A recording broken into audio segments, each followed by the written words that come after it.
द्वापर युग में जन्मे कृष्ण बहुत ही आधुनिक थे।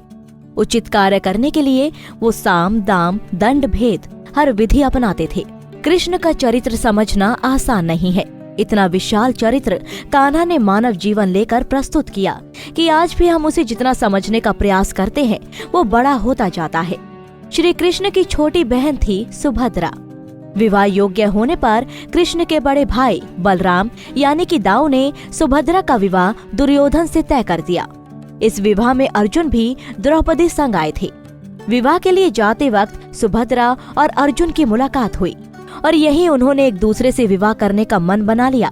ये बात अर्जुन ने कृष्ण को बताई। इस पर उन्होंने कहा कि बलराम भैया इस रिश्ते के लिए तैयार नहीं होंगे, इसलिए तुम सुभद्रा का हरण कर लो। कान्हा ने अर्जुन को सुझाव दिया कि वो अपना रथ सुभद्रा से चलवाए ताकि वो दाऊ से कह सके कि अर्जुन ने सुभद्रा का नहीं बल्कि सुभद्रा ने अर्जुन का हरण किया है, क्योंकि वो अर्जुन को पसंद करती है। इससे कृष्ण ने बहन का दो तरीके से ख्याल रखा। पहला, उन्होंने उसकी पसंद को तरजीह दी और दूसरे, वो जानते थे कि दुर्योधन का अंत तय है। ऐसे में बहन का भविष्य सुरक्षित नहीं था।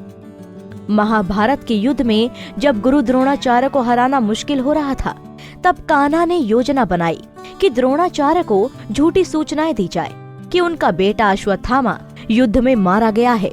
कृष्ण को विश्वास था कि बेटे के मारे जाने की सूचना मिलने पर द्रोण अपने हथियार नीचे रख देंगे और उनको मारना आसान हो जाएगा, और यही हुआ।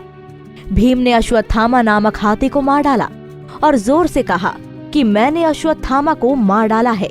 ये सुन द्रोणाचार्य ने युधिष्ठिर से इस बारे में पूछा। सत्यवादी युधिष्ठिर ने कहा, अश्वत्थामा मारा गया लेकिन नर नहीं, हाथी।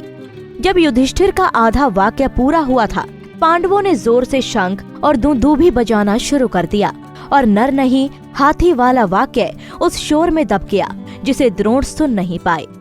आपको बता दें कि दुनिया का पहला लव लेटर रुक्मणी ने ही कान्हा को लिखा था। इस प्रेम पत्र को पाकर कान्हा रुक्मणी को शादी के मंडप तक पहुंचने से पहले ही ले आए थे, क्योंकि रुक्मणी की शादी उनकी इच्छा के विरुद्ध की जा रही थी।